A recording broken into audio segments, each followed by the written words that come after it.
Welcome back, listeners, to the Tron podcast, The Randomness of Nothing. This is your host, Rashad Woods. Today, I have a very special guest on a topic that's very important, particularly in this new era here.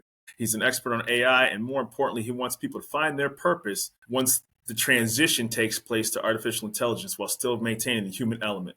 Mr. Avi Maderer, thank you very much, sir. Thank you, Rashad. It's a pleasure and an honor. I appreciate the time. Well, thank you.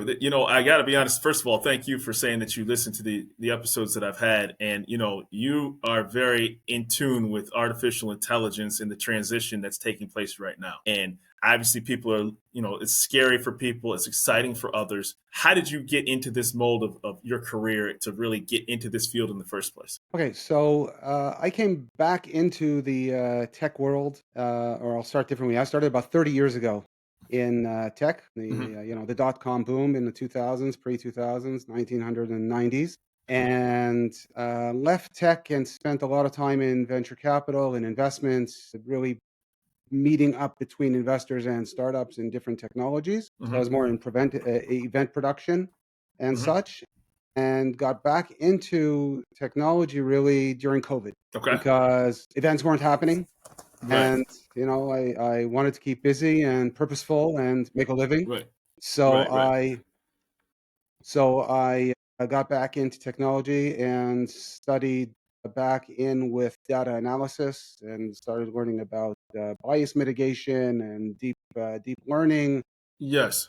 Large language models, etc. Yeah. And then I'd say I'm a latecomer to it, because in November of 23 is when ChatGPT came out to the public in a big way. And then I jumped in and realized, partially from a personal marketing point of view and partially from just the speed of how fast this thing is being taken up by the world. Right.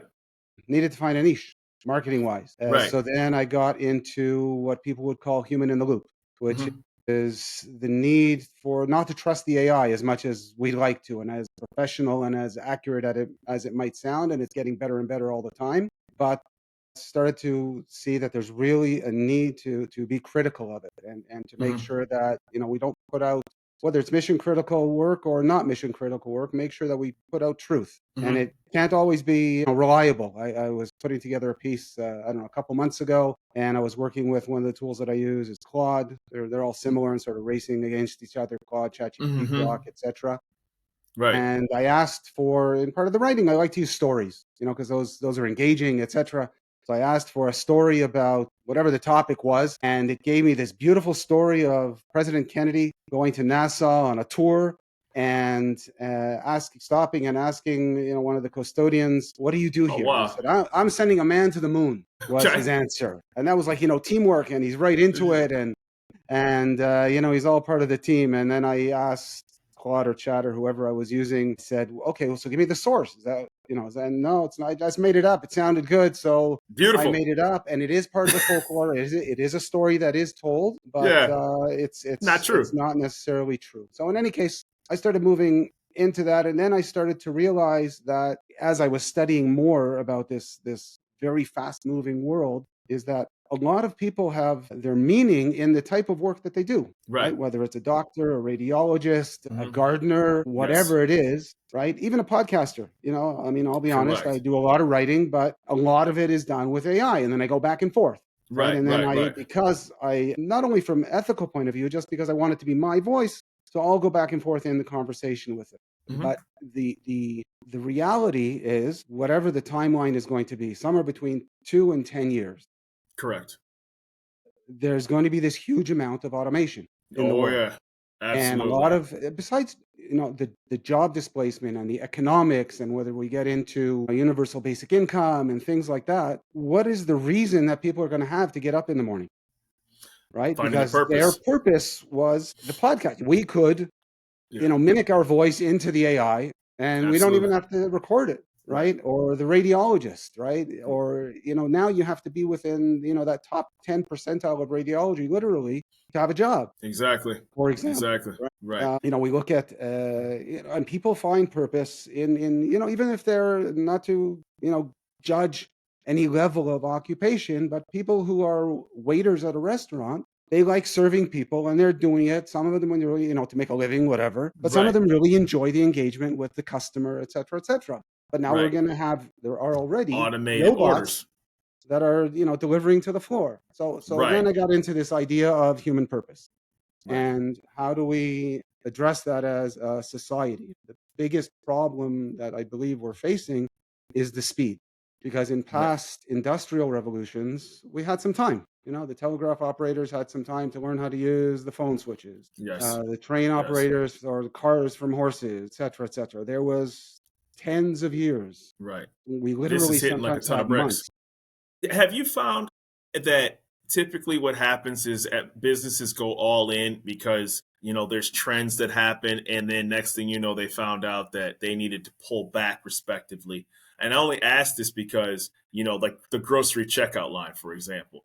Every grocer went all in on automated checkout, and then as they found out how horrible of a customer service, we've all been there, right? Where you're just like, Yes. this machine doesn't read the barcode, or you need to delete an item, and then suddenly it turns what could have been a 5-minute transaction turns into a smorgasbord of a 20-minute situation. You're waiting to flag the person down.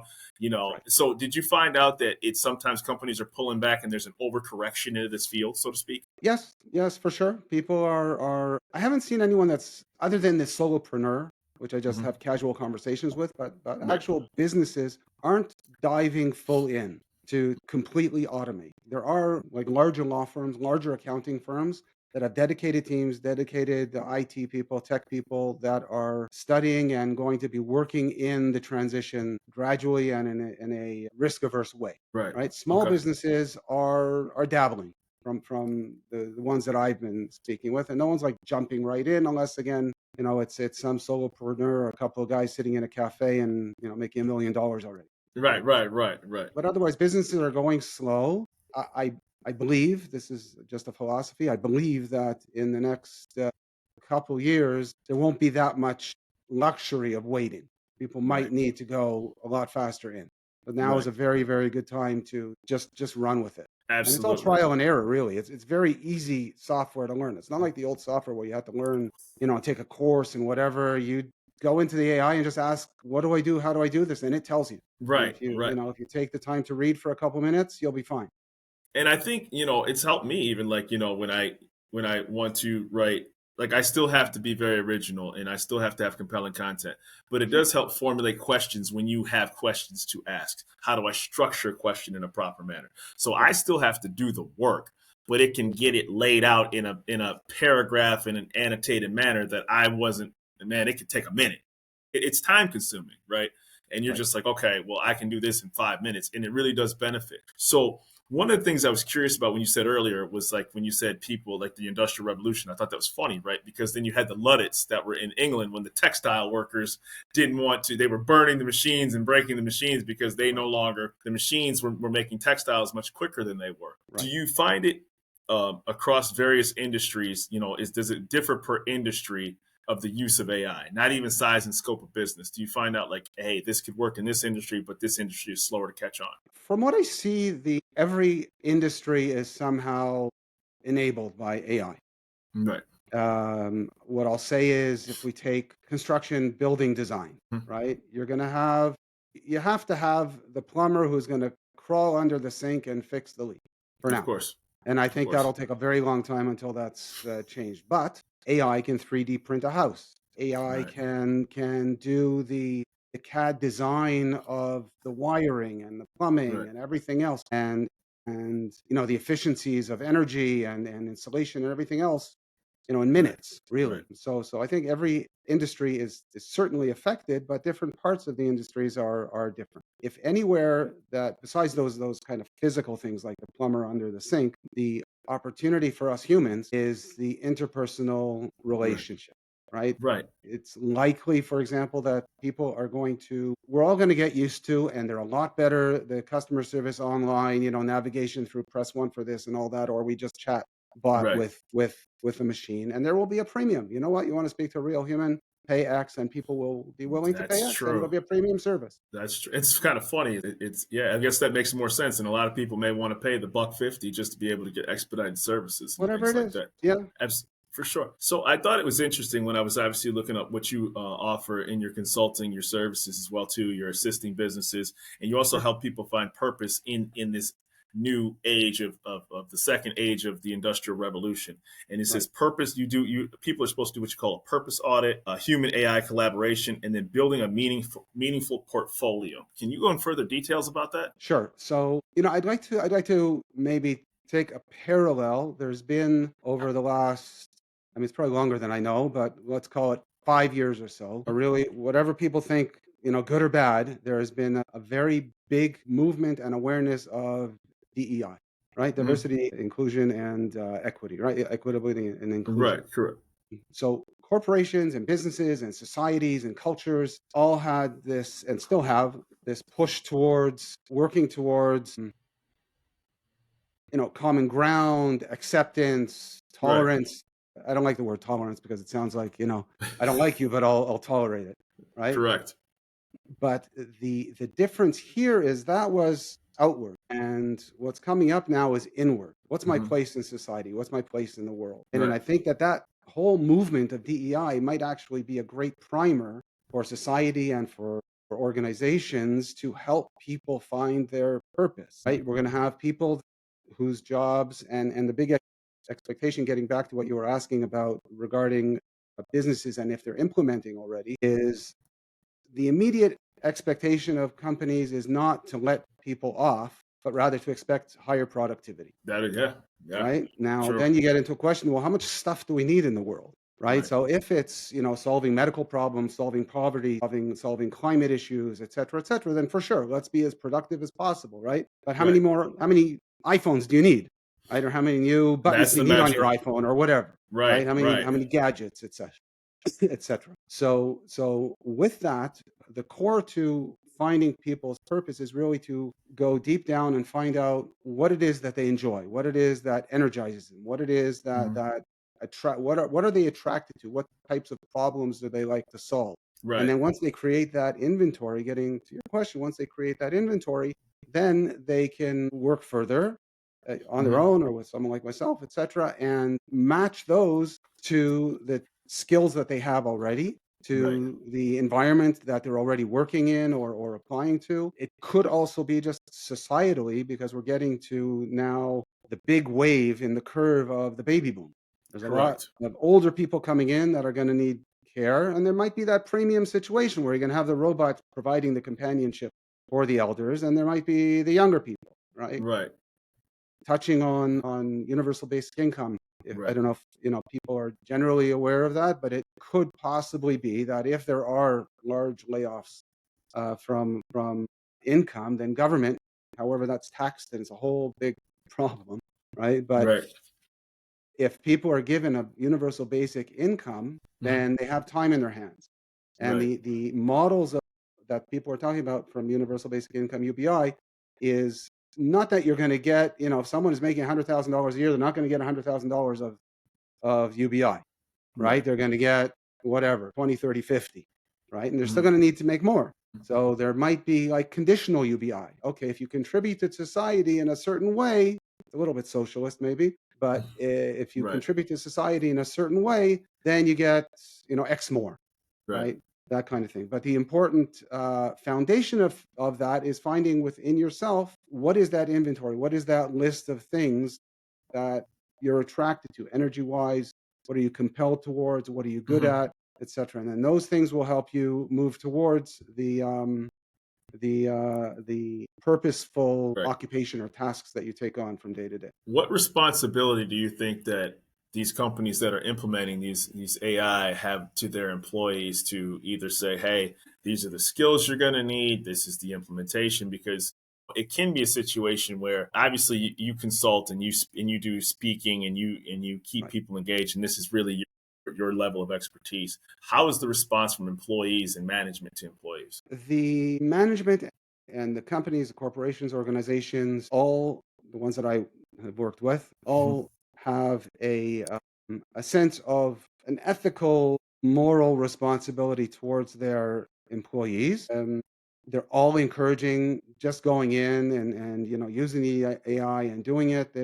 People don't companies are doing a little bit of training around it, but Mhm. it's not that critical on the technical level. But there Right. are companies that are are giving courses and education on critical thinking, on bias mitigation, on fact checking, etc. So that for sure. But they feel a responsibility towards those employees because this is a big change, and they do want to keep within the organization those people that are, they want to retain. Right. They don't want to make it a free for all and say, may the best person win. And you see, and I mean, every article now pops up when whether you're in Google or Yahoo News, Bloomberg, etc., and it says that a lot of these office roles, a lot of these clerical duties, like they don't need the people. People can say obviously there's positives to it, but there is if you needed an intern to quote unquote make copies and make spreadsheets and make files, well, now you really, I'm not going to say you don't, but there's an expense from a company that they simply don't have to administer in their payroll. Well, it's off. Is there a trickle down to from the universities and the college and the high school level to say you're going to need to transition to these level of careers and pivot to this because the copywriter, so to speak, is not really there, or the errand runner for making Excel spreadsheets may not be there because this person can just pay a subscription fee to an automated AI service and it can do it for them. Right. And I'll add a little bit of a nuance to that as well. Another challenge to that is you're basically addressing entry-level positions. Yes. And you have people that have 5, 10, 20 years experience. And those 5, 10, 20-year experienced people are going to be, for the companies that last longer, are going to be leaving at some point. Right. And there's nobody coming up through the pipeline gaining that experience. Right. So that's also part of the problem. Right. It's not just, well, we don't need you. So the businesses are working more towards the hybrid office where you're going to have a manager, and that manager could be a young guy, right? It could be, someone that's just coming in as entry level. But correct. First of all, they were born with a cell phone or a smartphone in their hands already. That's all they know. They're flying, so they're already fine, right? They're picking up the AI, just as quick as anyone in any case. They just don't have the life experience, right? Correct. And then that gets back to that idea of basically humanistic education, right? It touches on things like literacy, for example, right? Where if you have literacy, when I ask people what does literacy mean, so they'll say reading and writing, right? But I noted this down here. There's a UNESCO. It's a very good definition of what literacy is, according to UNESCO. So here's the Merriam-Webster: the ability to read and write. Right? Very straightforward. Oxford Dictionary says pretty much the same thing, right? But UNESCO came up with a definition in one of their missions to promote literacy around the world: the ability to identify, understand, interpret, create, communicate, and compute using printed and written material associated with varying contexts. So it's the ability to do something with what you've read. Right. So that's where the companies are now investing more in, especially with all this prepared information that we have. Don't just take it at face value. Right. Not only not taking face value, being creative with what you're being presented with. Right.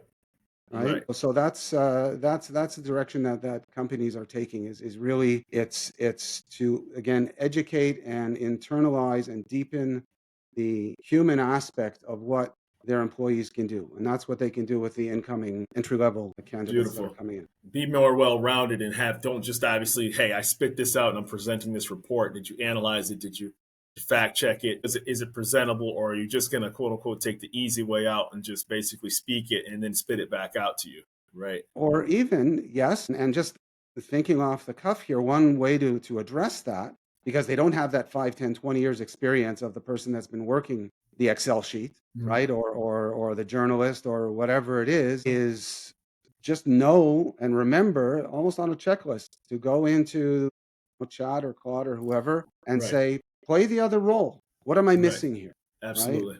Right? If you're a lawyer going into litigation, what's the other side going to throw at me? That kind of thing.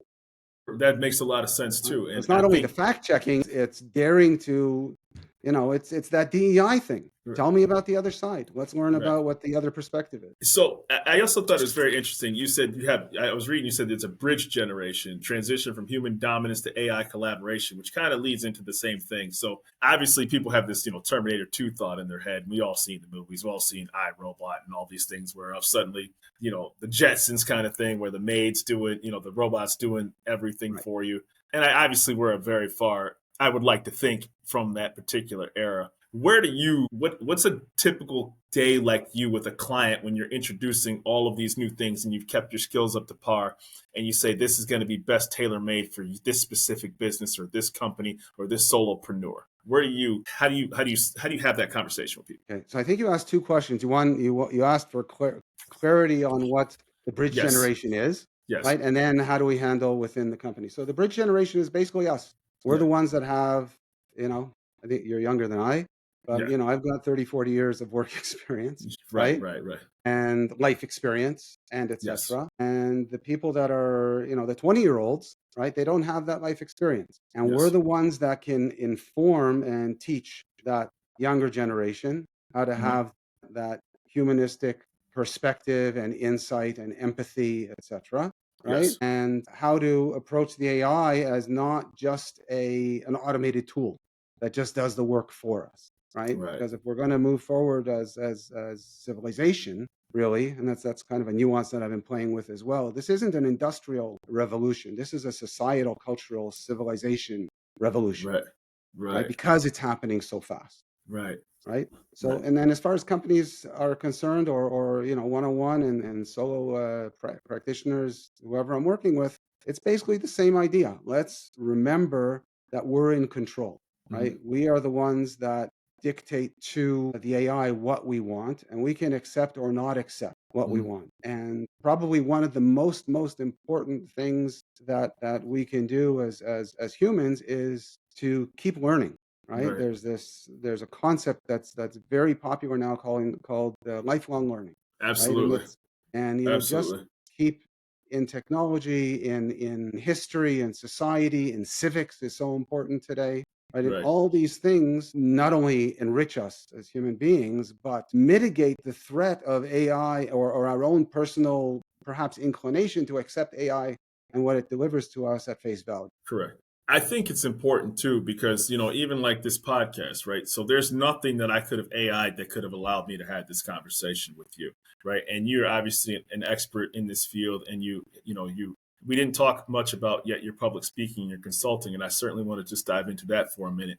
But Sure. I still have to ask you these questions. I still Yeah, of have course. to have engaging content. It doesn't substitute me talking to you and having these conversations. And to your point, that's how you have that human connection and that deeper meaning and be able to navigate. It's like a teenager who never actually sits, they text all the time, but they can't hold a 5 minute conversation, so to speak. Right. There's no substitute for that. Right. Right. So it certainly helps. And so thank you for making that clarification. Okay. I did also see that you also do public speaking, you do engagements and things like that. So can we touch briefly on that? Sure. I right now I speak with smaller groups within companies themselves, business organizations, webinars. Not yet at Tony Robbins stage, Yeah. but that is one of the visions. Right. But in any case, and speaking about this idea of the bridge generation, the literacy, and how important that is, Mhm. and just going back to your example, and this is an example that I give when I speak, is your example, right? In real time here and preparing for this podcast, is you've got to know what you're going to ask, Absolutely. right? And without your own life experience, right, you would have either had to study AI and lots of things around it, and Right. then come up with questions. And you need to understand the questions that you're asking, right? Right. Otherwise, they're out of context, etc. So an example that I give is when I write, for example, a white paper, Mhm. right? So I could have, in the olden days, at university, gone to the little file card, right, Mhm. and had to look, in best case, at the index of a big textbook Mhm. and find out the exact information that I'm looking at, and not really even know that there's another, three textbooks 2 shelves down that are related. Right. So Right. now when I'm writing a white paper, I'm saying, okay, these are my ideas. I'm going into AI, right? Mhm. And I'm saying, these are my ideas. I think there's a connection here and there. And that comes from, our own life, human life experience, Mhm. right? And then it'll tell me yes or no or whatever, or what do you think of this? Or that's a great idea, or no, that's not a great idea, whatever it is, right? And then Right. it'll give me different sources. Now, Right. I don't have the time, right, to go out and spend, months or years studying all the text and all the research and et cetera, et cetera. So what I'll do No, is I'll you. say, give me a 200-300 word summary of the entire research paper. And then for each citation, give me another 200 or 300 words. Right. and then I'll go study that. So at least I know what I'm talking about a You have a little bit in baseline. depth, You have a right? baseline. Right, and then Yeah. I can come to a conversation with some kind of knowledge and intelligence, and not, just wing it and pretend, and not let the AI write what it wants. And then that exercise itself gives me more ideas. But again, Right. that's through that really touches again upon the literacy and the lifelong learning and being Right. able to continue. So that's the type of content that I speak when I speak with audience. And people, it's funny, just briefly, people, I've talked to another gentleman, obviously, about AI as well, too. And he said, your spell check was your AI. And people don't even remember, like, when you had spell checking in your, we have it now in our computers, but even people who are concerned about it was like, hey, when you were getting that word corrected or you couldn't type in correctly what you were trying to say, Right. that was artificial intelligence. It just was such an early stage of it, you didn't think anything about it. So, and obviously, this topic is very fascinating. It's very scary for some people. It's very fascinating for people who are implementing this. Is there anything else we haven't touched on? And where can people find Avi Maderer? 2 questions. I think we touched upon a lot, Mhm. and there's a lot to absorb. I actually have a tool that I put together, no cost, that Okay. people can use. I call it the Core Purpose Finder. Okay. Very simple URL. I don't know if you can put it into the podcast notes, but it's Absolutely. bit.ly. Everyone knows bit.ly, bit.ly Right. / core purpose finder, just as it's spelled. And then from there, I'll be able to get an email. We can get in touch, and I can offer from there a free 15-minute consultation. And Mhm. otherwise, at my email, Avi, AVI, at Avi Maderer, AVIMADERER.com. I got to tell you, it's been a pleasure, and I would love to pick your brain further. I'm very much appreciative of your time, and like I Thank you, said, I think Rashad. this Thank you, topic's Rashad. always been fascinating, and it's a pleasure that you've been on the Tron podcast with me. Okay, wonderful. Thank you so much. It's Yep, been take it great. easy. All right, Bye. take care. Bye-bye.